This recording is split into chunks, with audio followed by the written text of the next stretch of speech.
in the area of attitudes because I've written a book called Attitude, the Choice is Yours. And I've also helped produce a attitude video that I'm going to share with you in a little bit. So let me give you a little bit of overview about the attitudes, or about JERHR Group. We are a full comprehensive capital management resource, doing everything from executive and staff compensation analysis to leadership development, which is more of my expertise. We have those that consult in HR and technology. We have a talent management resource. We have a toolbox of assessment tools, some of which is the DISC resource, everything DISC for personality profiles. We also help our clients use employee satisfaction surveys, and I created a culture assessment tool during the pandemic, all of which to help you manage and maximize your talent and capital resources. In our time together today, we're going to help you to recognize and describe the characteristics of a bad attitude or behavior. We're going to help you understand how negativity impacts relationships, both at work and in your personal life, and the performance or the outcomes. I'm going to teach you how to use a 5-step process for dealing with a difficult person. And I'm going to show you a video clip helping you understand if someone is being resistant of change, how you can confront them. Because today in the workplace, more and more employers are hiring and firing employees not based on their aptitude, but on their attitudes. You know, you could come with all the experience and the accolades and the knowledge to do the job, but if you come to work each day, or if you take on an attitude that causes to contaminate the team, it definitely impacts productivity and communication. Speaking of communication, our attitudes are communicated 3 different ways. Studies have found that only 7% of how we communicate comes from the actual words that we use. You know, your tone of voice, how you sound, not only when you're talking in a face-to-face setting, but over the phone lines or over the virtual communication. If I come with a bad tone or a whiny tone, you can hear it, which means over half, or 55%, does not come from what you say, but from what you do. And we were talking earlier before we started about pets. How many of you have a pet? Cat, dog, parakeet? How many of you believe they communicate their wants, their needs, their attitudes? And how many of you would admit to having some pretty good conversations? So without spoken words and tone, we oftentimes learn from our fine feathered and furry friends what they're thinking about. So we need to be aware of how we communicate, not only through our words, our tone of voice, but also our body language. And when I did my research on attitudes, I really boiled it down to 3 different types of attitudes. Some people have positive attitudes, and they're the players because they're positive, they're making things happen, they're engaged, they're involved. There are, unfortunately, what we call negative attitudes. These are the critics that are whiners or complainers. And then there's a third, but rapidly multiplying attitude I call the spectators.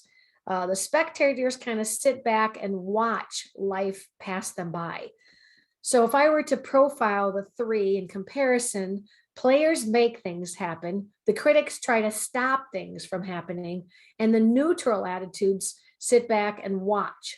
So we're going to talk about specifically the negative and the neutral attitudes, or we're going to call them the bad apples.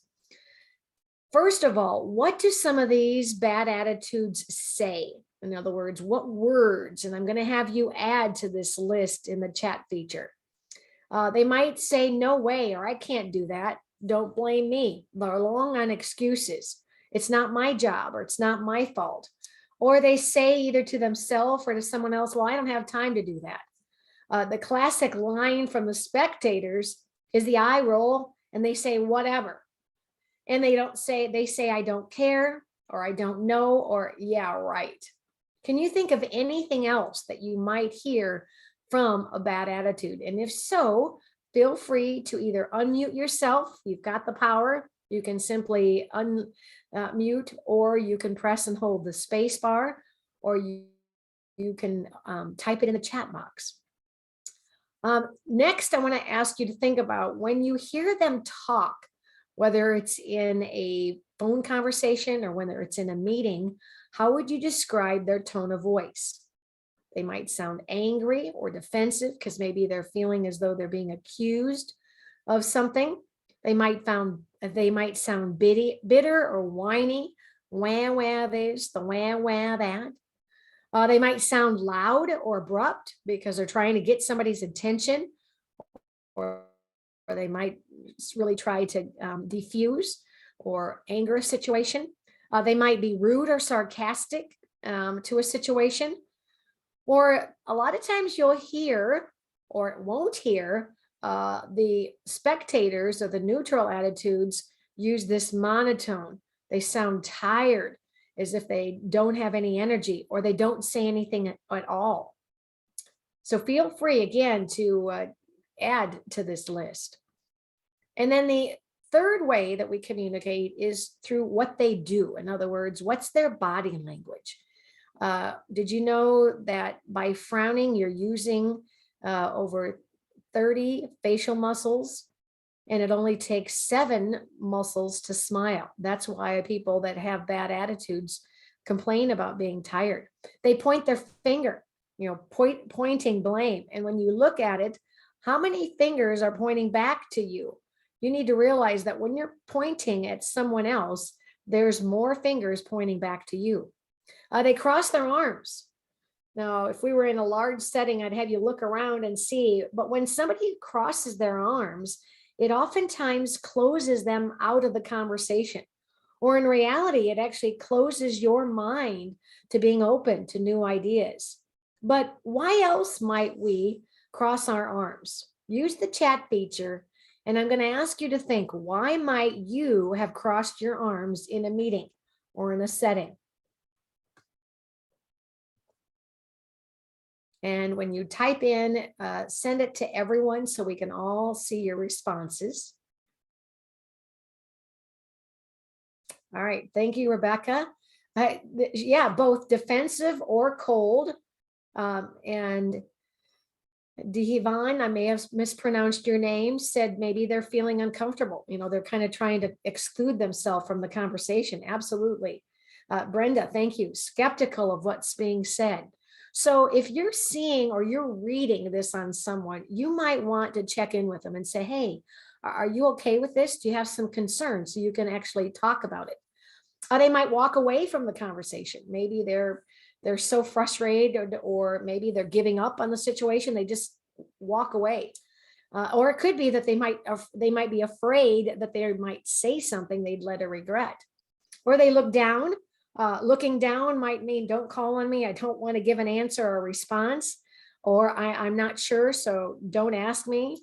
They might be bored with the topic, or maybe the person. Like I mentioned earlier, they might be tired and roll their eyes. You've seen that, or they say something underneath their breath. Sometimes there's this blank stare. And it's just one of those where they're kind of thinking about something else. They're disengaged. And sometimes that means they really are not paying attention, which is one of the reasons why when I do Zoom meetings, I really want people to show video. With our virtual communication, if I can't see you, I don't know if you're even up to your computer or if you've walked away. So let's talk about, in general, what are the most difficult parts of dealing with a bad attitude? What do you struggle with? What's difficult? And I'm going to have you once again type this in the chat box. And there's all kinds of bad attitudes. What might be difficult for me might not be difficult for you, or vice versa. I think the ones that are committed to a conversation, those that are disengaged. I don't mind somebody being angry, because at least I can understand where they're coming from. But it's those that don't speak up that are really the most difficult. So let's hear or type in which ones are what behaviors are the most difficult for you to deal with.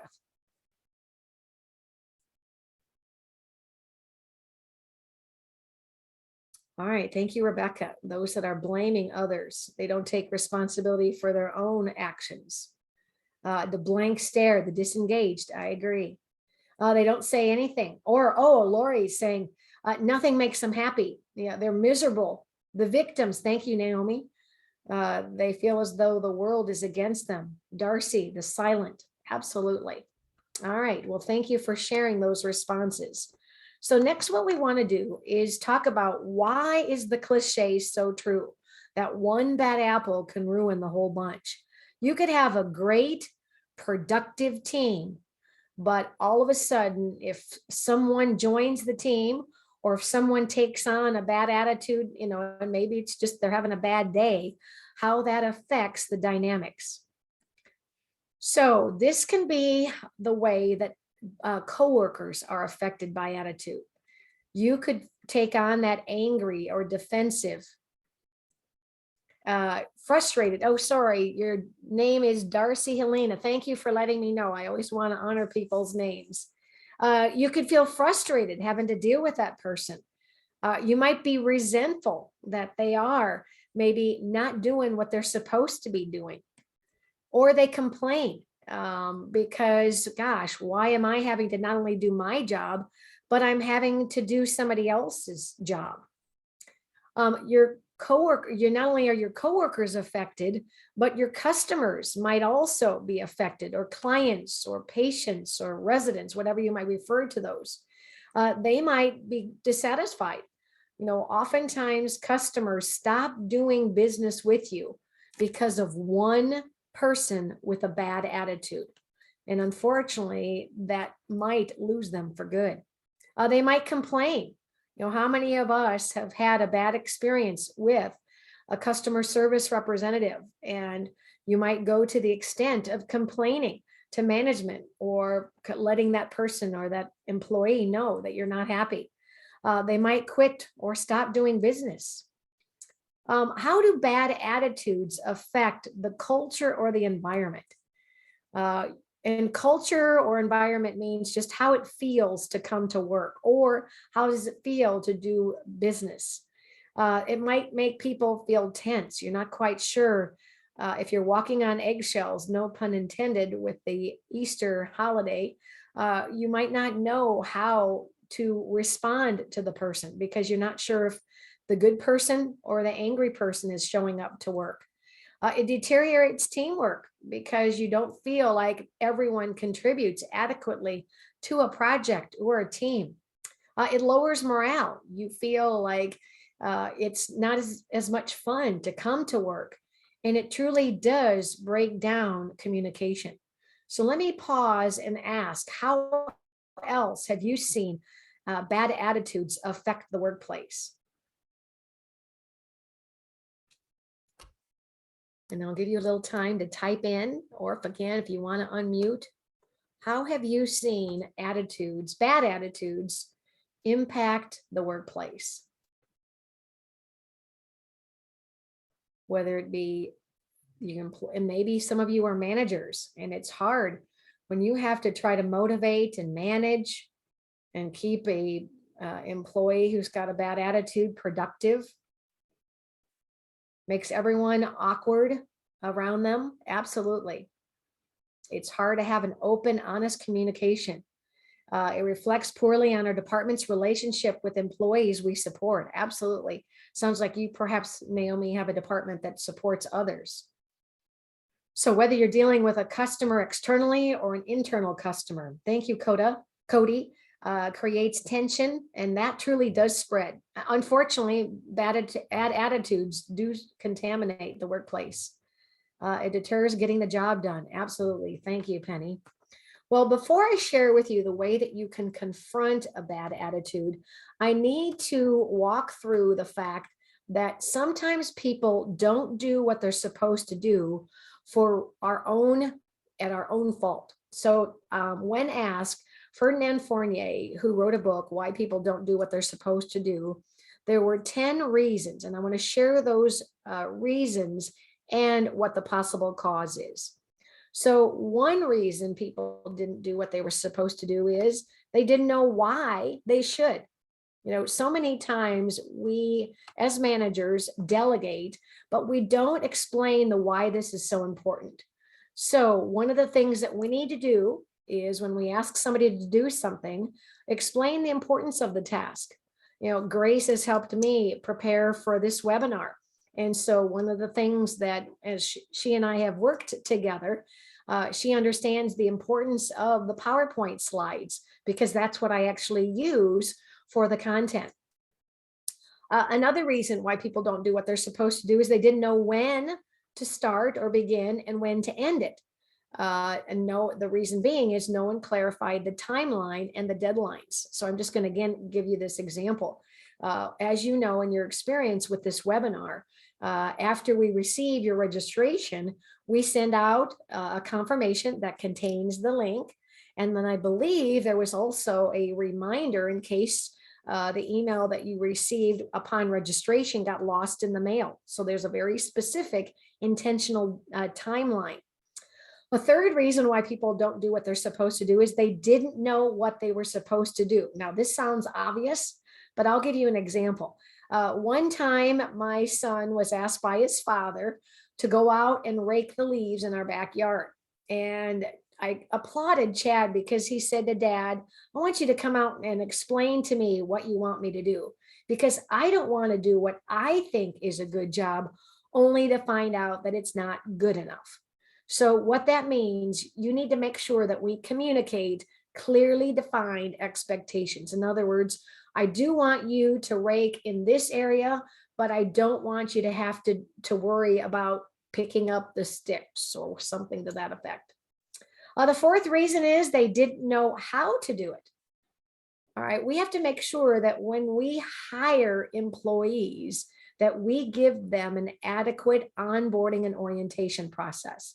That's one of the things that I just finished working with a client on helping them create a 90-day orientation experience, because you can't expect a new employee to know everything there is in the first day, the first week. And we were very intentional about what they needed to learn, how they needed to feel welcome, and what were the resources that they could use to feel supported. And then the fifth reason people didn't do what they were supposed to do is they thought they were doing it.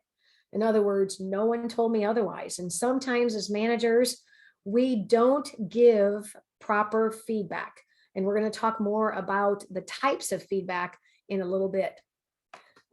The other 5 reasons is they thought their way wouldn't work or their way was better. Now, as a manager, I know that sometimes I can be removed from the day-to-day operation. And I, in working with Grace, recognize that she has a lot more skills in making PowerPoints or making documents look much prettier than I could.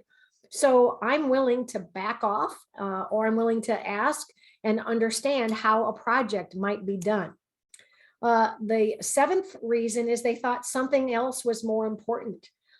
This is where we need to make sure that we actually redirect priorities. At the start of this week, I had to leave for a couple of days working with clients off-site. And so Grace and I had a chat and we made sure that we knew what the priorities were. And I think we had 3 priorities, and then we went back and even identified which one was the first most important to get started on. Number 8 and 9 are a little bit tricky, so I'm going to give you some examples. Number 8 is they aren't rewarded for doing it, or they aren't punished for not doing it.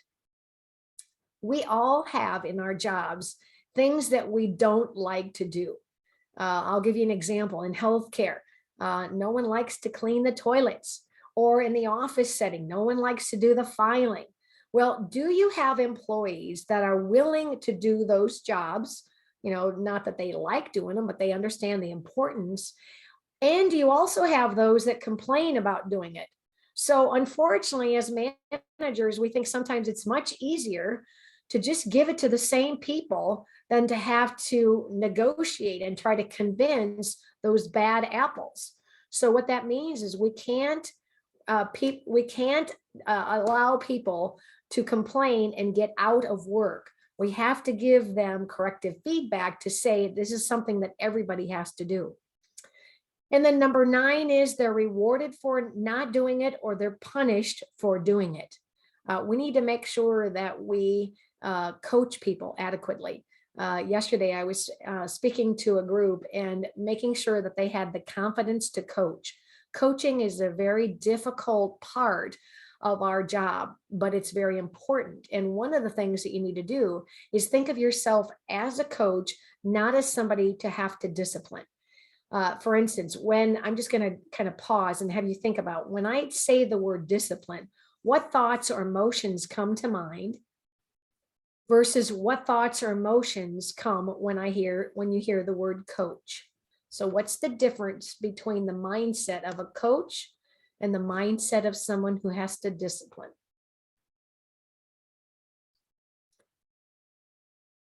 And while you do that, I'm going to explain the 10th reason why people don't do what they're supposed to do is they didn't think they could. And that really is because they lack the confidence in themselves. All right, so you guys got this. Coaching is much more negative, punitive in nature, whereas coaching is much more helpful and a growth opportunity. Ironically, whether you're trying to coach or discipline someone, the end result is the same. You want to help them change their behavior.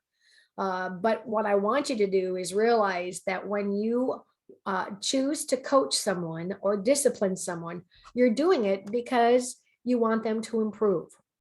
So what I want to do next is share with you a preview of one of the 5 vignettes that are in this training video that we have available called Attitude, Resolving Difficult Situations in the Workplace. And I'm going to set up the scenario. It's a coaching opportunity where someone was resisting a change in the workplace. And who doesn't have change going on in the workplace? They're going to talk through a 5-step process. I want you to listen to the words and the phrases that the coach uses, and I'm going to have you type the key words that you heard them use as you watch and listen.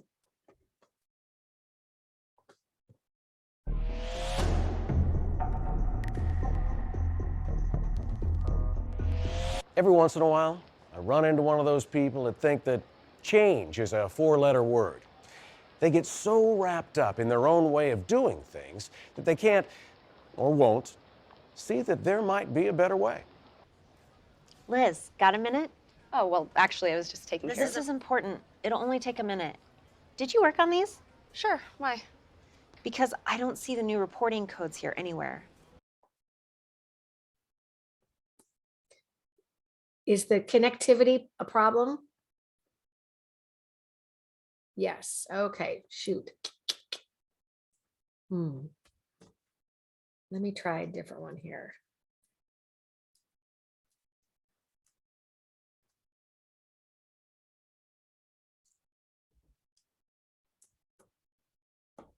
Hang on just a second. I'm going to try a different connectivity here.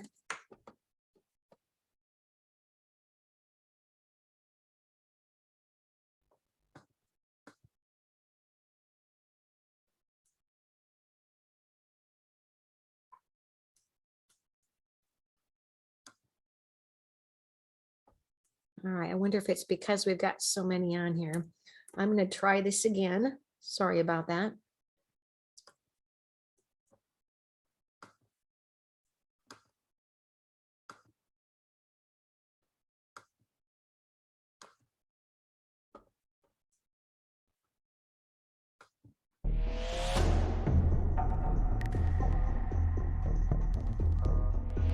Every once in a while, Yeah. I run into one of those people that think that change is a 4-letter word.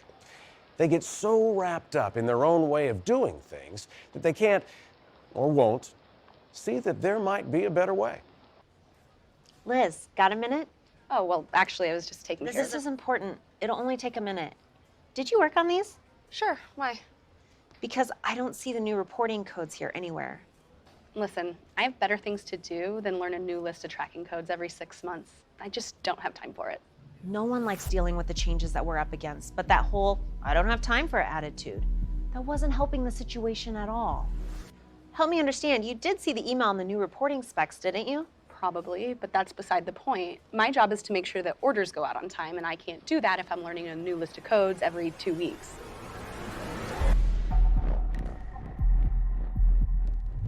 When you're dealing with someone who has the flexibility of a fence post, we're talking about deep-rooted feelings. And sometimes the most we can do is offer a new perspective. Give them something to think about and then hope for the best. And then we need to focus on regaining a positive attitude for ourselves. Look, maybe it would help if I had a better understanding of what the issue is for you. Do you want to know? First of all, we had to redo everything, all of the customer invoices, and that took 2 weeks. And then they changed the tracking codes for no good reason, and good luck trying to get everyone to do it the same way. I get it. We're all under a lot of stress with these changes. She's always liked things just so, but now, none of us could do anything right. I know how you must feel. These changes are huge, but they're really important for improving our customer satisfaction. But there was nothing wrong with the way we did it before. And who's to say that they won't decide that this doesn't work and change it again? Well, I guess there are no guarantees, but they've invested a lot of money in making sure our data is accurate and valid. And really, the new codes aren't that bad after you've used them for a while. Maybe for you. I'd be happy to show you how I keep them straight. There's a couple little tricks that I use. Fine. When I get a spare day or two, I'll let you know.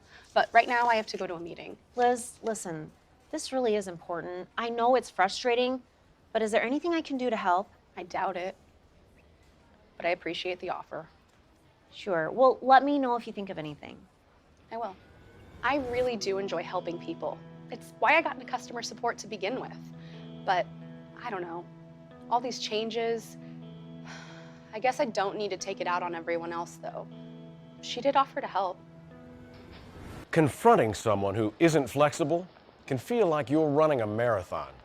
That's why it's really important to recover and go on, regain a positive attitude ourselves, and then find ways to keep it going. One of the best ways to do this is to follow through on your commitment to help others improve their attitude. Encourage them, even when we see the slightest change for the better. It's amazing how far a pat on the back will go. All right. Well, I apologize for the technical difficulty. What I'd like to do is have you type in the chat, what were some of the words or phrases that you heard the coach using? Because I think being specific when you're trying to understand as well as change behavior is important. All right, we've got some coming in. Yes, Mary Jane, you're spot on. Help me understand. She really went in with an open mind to really understand what was going on. I'm happy to show you what I do. She was very supportive. Help me to understand. Several of you said that one. Thank you. I was noticing her eye contact. She really looked directly at the coworker. Body language was direct but approachable. Anything else? We have one more comment that says, anything I can do to help. Oh, good. Thank you. Good teamwork. All right. So I'm going to preview what the 5 steps are and then ask you to identify which one do you think is going to be the most difficult for you. So the first step is to determine your involvement. You're going to encounter a lot of difficult or bad attitudes in life. And you need to decide, is it a complete stranger that you really just don't want to get your blood pressure pumped or say something that's not appropriate? But if it is someone who's important to you, maybe it's a coworker, if you're a manager, maybe it's one of your employees, if it's a loved one who is acting inappropriately, you need to move on to the next step. So the next step is to understand the other person. And I really do think, as Susan and several of you had caught, that it's really important to go into the conversation without preconceived notions, because you don't know what the real situation is. You know what happens when we assume. So go in with a very curious mind, using the 5 W's and the H. You all probably know what they are. And I think the more times you can use open-ended questions that start with who was involved, or what happened, or tell me why. And again, the tone of voice makes a difference. But if you can ask open-ended questions, they'll be more apt to tell you what really happened for your understanding. I'll give you an example. One time I was supervising an employee, and I learned that she actually was in a car accident. So I didn't have a tardiness issue. But if you did understand there still is a problem, you need to move on to the next step, and that is to influence their attitude. Note the word influence. Can you make somebody change their attitude or their mindset? You know, think about how hard it is for you to change, let alone to try to get somebody else to change. But there's a couple ways that you can influence them. One is to explain the consequence. But I want to caution you, as a parent of a teenager or as a manager of an employee, don't throw out any threat that you're not prepared to follow through with. However, if it is a breach of contract, or if it's a breach of a policy, or maybe if it's just not acceptable in your household, you need to make sure that there might be consequences. Another way is to let them think about it from a broader perspective. I'm going to give an example. Let's say that maybe you've got somebody who has a kind of a sassy attitude, and they are oftentimes having people think that they're not as positive or as pleasant. Think about when you answer the phone with that tone, how other people or the customers might think. For those of you just coming, please feel comfortable to drop comments. Oh, thank you, Grace, for doing that. Awesome. Resolve the problem. So once you have at least their understanding of the importance, or if you're willing to say, okay, if you're not going to change, this is what might happen, you need to brainstorm some ways to resolve the problem. Can you think about ways that you can get to work on time? Or is there a way that you can avoid some frustration in the workplace? And let them pick which one they think would be the best, and how you might, maybe it's because they haven't been given proper training. And then the last step in this is to recover and go on. You know, the purpose of this is to regain your positive attitude.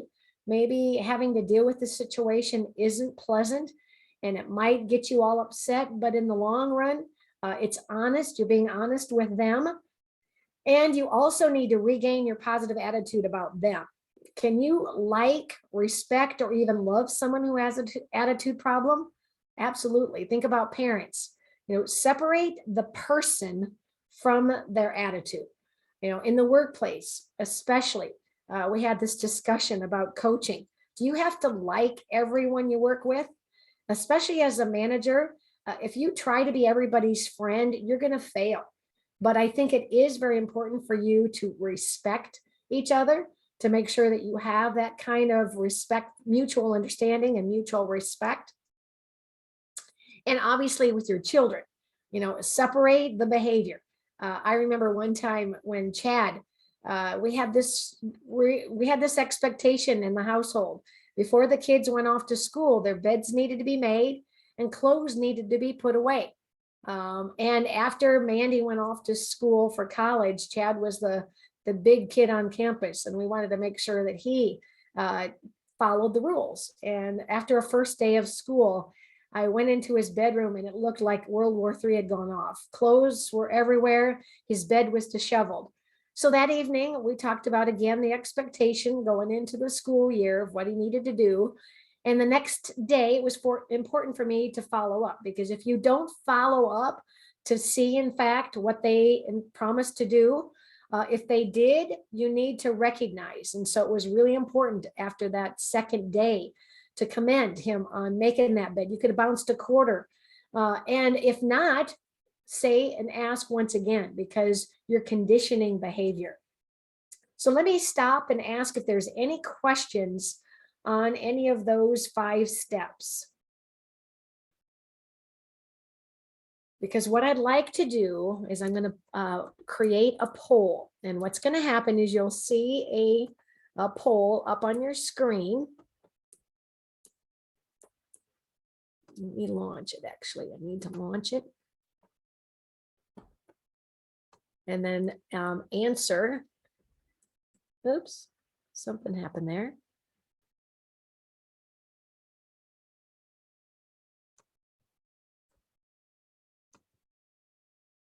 Is it launched? Can't see where it was actually launched.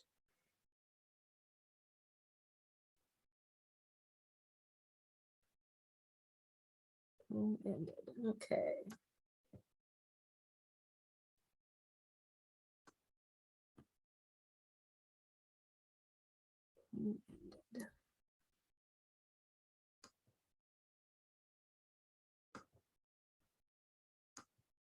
Okay, how's that?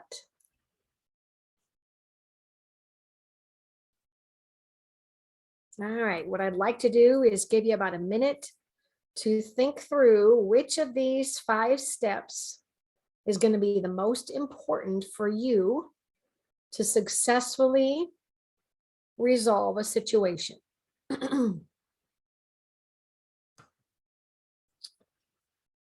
All right, thank you. Responses are coming in. I want to get at least 50% of you to respond. Good.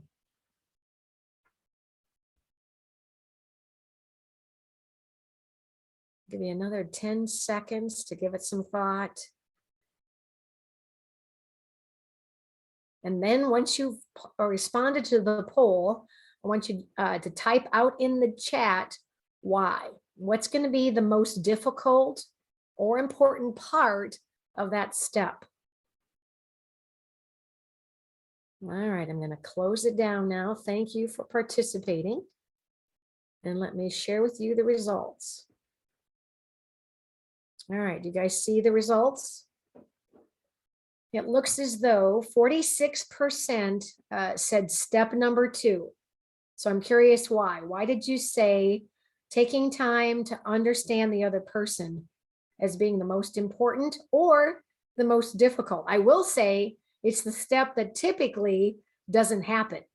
You know, we observe a behavior, we assume we know what happened, and then we jump right in to having them fix it. All right, Pat said, I had a supervisor at one time that always brought up old issues. Oh, you know what, Pat, thank you for bringing that up. They say in marriage counseling, you shouldn't bring up anything that happened further than 24 hours because no fair bringing up old baggage.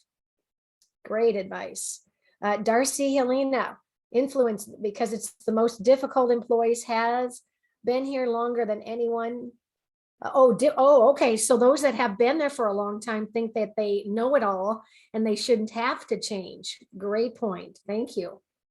Yep. Thank you. Any other reasons why that second step is difficult? You know, you've got to be able to ask the person to speak up. Susan says the other person may be holding on to something that happened prior. And another could be the seniority of an employee. Absolutely. You know, sometimes maybe you're dealing with somebody who maybe you once were a peer. If any of you are managers, I know that a lot of times it's difficult when you've been promoted into a management position. Now you're having to supervise a former peer. That's a difficult because you've got to use your leverage or your authority. All right, well, the next most difficult one is influence their attitude or behavior. And one of the things that I was talking to this group I was working with yesterday is think about what resources do you have in the workplace to help you understand or help the other person know the rules of the game. For instance, job descriptions. I'd like for you to type in the chat, what are some of the written rules of the game that you can refer to help someone know they're violating what's expected. I've given you one. You've got the ground rule, or you've got the job descriptions, competencies. Thank you, Rose. Handbook. Yes, thank you, Lori. These are good. We talked about standards of behavior. A lot of times organizations have standards or values that, again, there you go. Yep, Pat refers to it as rules of conduct, directives, policies. Yeah, they're called different things, but all of these documents, resources are in place to keep everyone in the workplace playing by the same rule. So that's another great way of influencing. Great discussions, and thank you guys for all chiming in. So, oops, I didn't mean to stop that. All right, so let's now take a look at kind of wrapping things up. As you think about difficult people, remember, people tend to do things for their reasons, their motives, not yours. And if you can help them take ownership of a problem or a situation, it will be much easier for them to make the change. And the final thought is, people don't care how much you know until they know how much you care. And when you think about yourself as a coach, you're really saying to the person, I believe in you. I believe you can do better. So I want to help you. And unless you're perfect, everyone's got potential. All right. So I want to offer, if you want more information about the attitude resource, it's a training kit that contains a DVD. You can show, there's 5 different segments that you can pick and choose. You don't have to show the entire video. There's a scene with a manager and employee. There's 2 peers like you just saw. There's even an employee who confronts the manager.